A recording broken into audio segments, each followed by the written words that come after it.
Last night, we told you there was reason to be skeptical about initial reports from the Associated Press that a missile strike in Poland near the Ukrainian border, which reportedly killed 2 farmers, was caused by the Russian military. But now the Polish president, Andrzej Duda, says that the explosion was most likely caused by a Ukrainian defense missile instead, an accident, according to their preliminary reports. While U.S. Defense Secretary Lloyd Austin admits he has seen no evidence that contradicts what Poland, a fellow NATO nation, is claiming here, he also decided to throw this bone out there for the pro-war crowd. Take a listen. We're still gathering information, but we have seen nothing that contradicts President Duda's preliminary assessment that this explosion was most likely the result of a Ukrainian air defense missile that unfortunately landed in Poland. And whatever the final conclusions may be, the world knows that Russia bears ultimate responsibility for this incident. As always, Ukrainian President Volodymyr Zelensky could be counted on to throw gasoline all over the fire by still blaming Russia for the missile strike, while his foreign minister said anyone who denied those claims was a delusional conspiracy theorist. I see the CIA has taught them well, seeing as that's a spook term anyway. It's like back in March when Zelensky half scared people to death by claiming that Zaporizhzhia, the nuclear power plant there was critically damaged by Russia, leading to huge concerns over there being a potential for nuclear radiation catastrophe, which was eventually debunked by the AP and officials on the ground who found that radiation levels were not elevated. Just the other week, this guy was goading NATO into preemptive strikes against Russia. Before that, it was no-fly zones. It's dangerous for a great power like the U.S. to be backing a small satellite nation's wildcard leader when there is so much at stake here. So join me now to discuss all this and more is William Ruger, the president of the American Institute for Economic Research. Thanks for being here tonight, William. Thanks for having me. Great. So do you think it was a little irresponsible, let's say, for Secretary Austin to say today that even though the only non-NATO country that bombed NATO member Poland appears to have actually been Ukraine accidentally, it's still Russia who should be blamed anyway? I mean, given how close we were just yesterday from something so drastic. Yeah, I think this shows the dangers of this conflict, particularly the dangers for escalation that could bring the United States into the conflict more deeply. And that's why one of the reasons why we should be supportive of diplomacy that ends this conflict. And that may mean putting more pressure on Ukraine to get to the bargaining table. You know, people talk about how, look, it should be up to Ukraine how long and how hard it fights. And there's some truth to that. But the fact is as long as the United States is providing so much support, I think we need to have a seat at that table and we need to put that pressure on because, again, this could mean deeper escalation and more American involvement if we're not careful. And clearly, you know, the president, you got to give it to him, President Zelensky, right? He has a real interest in making sure the United States stays committed. And so you see this type of rhetoric, but we need to beware of that and have more skepticism of what we're hearing from Ukraine and other people who are pushing the United States deeper into this war. And going off of that for just a moment, you know, we hear NATO, we hear Poland, even the U.S. saying it does look like it was accidentally a Ukrainian missile. But then I just checked within the last hour, you have Zelensky. He's still saying that he doesn't believe that to be the case. He says he believes it was a Russian missile. And as I said earlier, his foreign minister, I think yesterday, was saying that if you say otherwise, you're a delusional conspiracy theorist. Talk to me about some of those comments, especially at this point where things are so heightened with tensions. Yeah, again, you got to hand it to him. He's really trying to support his national interests. The key is that our leaders need to support America's national interest first, second, and third. And we can't necessarily buy into the information operations that you see from Ukraine. It doesn't mean that we have to support any other party to the conflict. We just need to be skeptical of everything we hear because oftentimes the media is complicit in the information operations that were, coming out of Ukraine. We need skepticism all around and a realization that America's national interest should dictate how our administration pursues this. And again, I just worry a lot about the lack of skepticism we often see. I mean, we saw analysts that are part of the Washington foreign policy establishment yesterday very much rushing to judgment here and proposing that the United States take measures that, frankly, would be irresponsible from the standpoint of America's safety and the safety of our citizens. And speaking to that for a moment, let's say it really was ended up being a Russian missile instead of a Ukrainian one.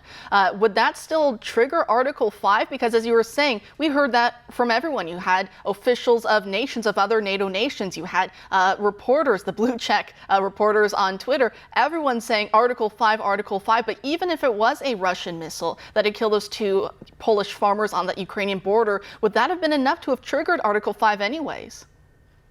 Well, it would be important to understand whether it was inadvertent or intentional, first of all.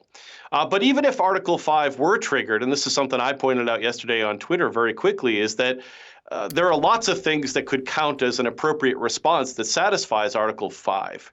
Right? You could issue a stern letter of regret. You could rebuke the Russians. You could take a lot of measures short of rushing into this conflict. Now, there obviously are times when the United States may want to get involved in a foreign war. After 9/11, it was important that the United States go to war with Afghanistan to punish the Taliban and to attrit al-Qaeda, kill Osama bin Laden. And it was and our allies, when Article 5 was triggered, it was great that they joined us there. But it's not automatic that you have to rush to war. There are all kinds of measures short of that that could be taken to still satisfy those commitments. And again, the reason for an alliance is to support your ends, not the means to support an alliance regardless of those ends.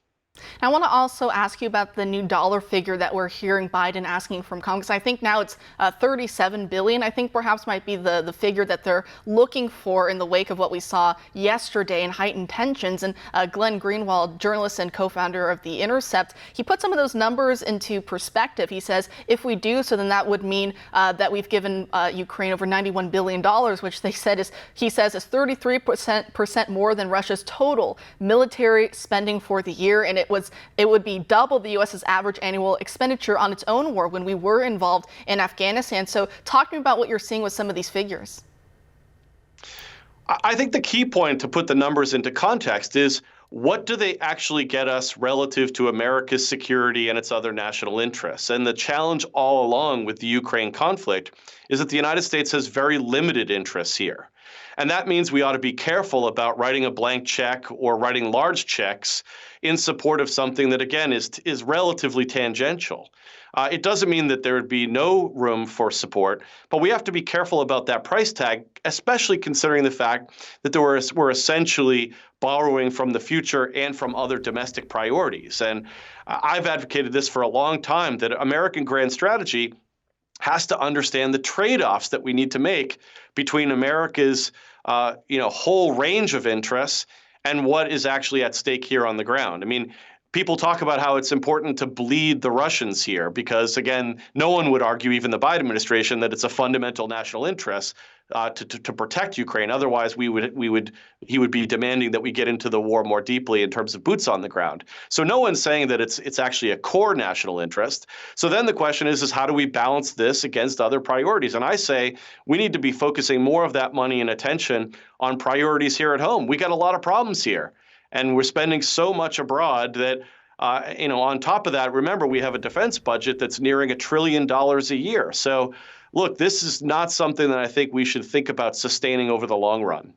And last minute here before I let you go tonight, I know we were talking about information and how it can get weaponized. You know, one person says one thing, you can't exactly cross-check it, and maybe it comes out to be false later. But what we are hearing right now is that the Joint Chiefs of Staff Chairman, General Mark Milley, he claims that he tried to get in contact with his Russian counterpart immediately after we heard that unsourced AP report yesterday that almost brought us to World War III. And again, that was all hinging off of senior intelligence officials anonymously tell us. So, I mean, that says a lot right there about our news cycle. But Milley, he claims that he couldn't get in contact with his Russian counterpart. And so whether or not that's exactly true, I think it speaks to a larger problem with a breakdown in communications between Russia and Ukraine and Russia and the U.S. Is that quite a deadly mix right now? Yeah, look, there's a lot of dangers here when you're talking about two nuclear powers, one fighting a war, one is supporting a proxy war. It's dangerous, and the danger is escalation that could lead to a nuclear strike and an escalation into a nuclear conflict. And that's the most important national interest, is making sure that doesn't happen. That being said, I do want to say that General Milley was talking earlier today about the importance of Ukraine maybe, taking half a loaf, if you will, right? Negotiating. And, when we talked the last time, Kara, we talked about a point that the famous General von Clausewitz talked about, the culminating point of victory, that point at which going any further actually undermines your interests. And Ukraine may be approaching that, and General Milley may be trying to signal to Zelensky and others that they're approaching that point. And I think that there is some worry that if the Ukrainians go too far, not only would that be dangerous to the United States, but it could be dangerous to the Ukrainians themselves. So I think that some of the counsel we're seeing from General Milley is actually, relatively wise. And again, this is not someone who I've traditionally said that about. And it is the case that the Biden administration, despite, I think, writing too much of a check for Ukraine, I do think that there are forces within the administration that understand some of these things. So let's hope that they win out against the battle of the kind of left neocons, if you will. Fingers crossed on that one, Will. Thanks for joining us tonight. Thank you.